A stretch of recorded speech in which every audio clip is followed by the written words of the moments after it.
Hello everyone! Mega love shoutout and happy weekend sa inyong lahat. Ayan, so napakabilis talaga ng araw, matatapos na ang January. Ayan, so for today's video, i-share ko sa inyo, kasi kanina may tumawag sa akin na amo na binigyan ko siya ng Pilipina bilang nani. So kanina tumawag siya sa akin kasi mayroon siyang idiniscuss sa atin. So, i-share ko to sa inyo kasi kapupulutan ito ng aral sa mga kababayan, lalong-lalo na sa mga nandito sa Romania. So, by the way, my name is Lisa. I am from Philippines. I am currently working and living in Romania. So, ayan. Kanina, may tumawag sa akin na amo. Itong amo ay binigyan ko siya ng isang Filipina na finish contract. Ayan. Pero ang napansin ko lang kay Pinay, kasi parang kahit nasa trabaho niya, kahit nasa kanya yung bata, yung karga niya, yung baby, as in naka-live siya. So, pero hinahayaan ko lang kasi sabi ko baka okay lang naman sa amo.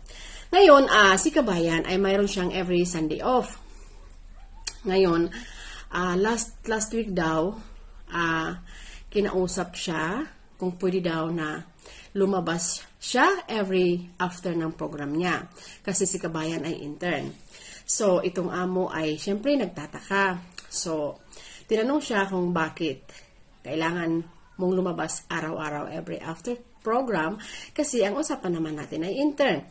Si Kabayan sabi daw ay pupunta sa mga kaibigan. So sabi ng amo, syempre pag araw-araw kang lalabas, kinabukasan mapapagod ka kasi mapupuyat ka. So si Kabayan nakaintindi. Ngayon, kahapon daw, kinausap na naman siya ni Kabayan. Ang sabi daw ni Kabayan, ay gusto niya mag-off siya every Saturday and Sunday.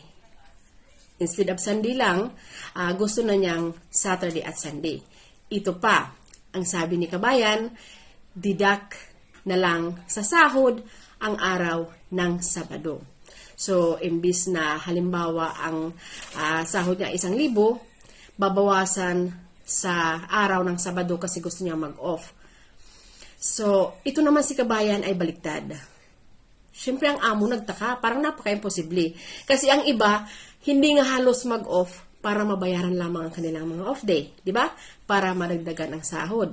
Ang iba, during off day din, nagpa-part-time para madagdagan ang sahod. Pero ito, si Kabayan, nag-o-offer pa siya sa amo na bawasan na lang ang kanyang sahod basta makalabas lamang siya pati sa Sabado.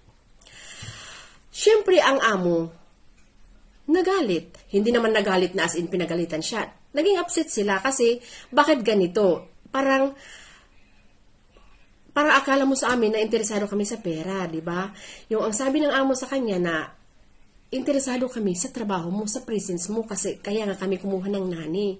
Kasi during weekend, of course, busy sila lalo na pag Sabado dahil sa mga negosyo nila. Pero ito si Kabayan, nag-o-offer na bawasan na lamang ang sahod niya. So, pag ganito ang sitwasyon, talagang tayo mismo ang sumisira sa ating mga sarili, sa ating sarili. Kasi, alam niyo kung bakit? Parang imposible na. Kung mayroon tayong mga boyfriend, kung mayroon tayong nahanap na lalaki sa labas, sabihin natin ang totoo sa ating mga amo. Sabihin natin, ma'am, sorry, wala akong asawa sa Pilipinas. Dito nakahanap ako, gusto ko siya, mahal ko siya. Kailangan talaga ganito ang mangyari. Pero, madidiscourage pa rin ng amo niya. Kasi, sobrang bago pa lamang at ginawa ito ni Kabayan. So, please lang, unahin muna natin ang ating mga trabaho. Huwag muna yung ating lifestyle sa labas. Kasi ito si Pinay, hindi pa tapos ang papel niya. Kung i-cancel ito ng amo, magiging illegal to. Kaya, minsan tayo ay napapasama dahil din mismo sa atin. So, sana po kapulutan ito ng aral. Ang iba, nagsa-sideline, nagpa-part-time, hindi nag-go-off para madagdagan ang sahod. Mas padagdagan pa. Pero ito si Kabayan, iba ang kanyang ginagawa. Nag-offer pa siya sa amo. Didikan na lang sa amo niya, basta lalabas siya Sabado at Linggo. Which is a big thumbs down. Talagang sira na sira tayo pag ganito tayo sa amo.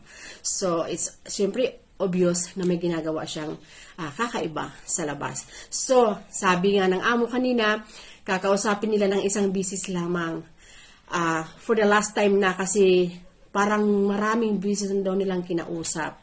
pero this time for the last time. At pag talagang hindi daw sumunod sa kanila, sa agreement nila, bibitawan nila. So, ang ending ay illegal na naman ang ating kababayan dahil mismo sa ating mga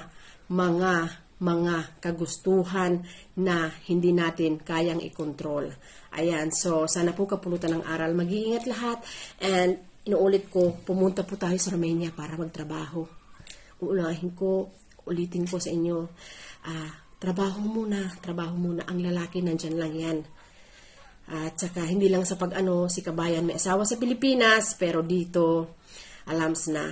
Anyway, ingat po lahat, happy weekend ulit, bye!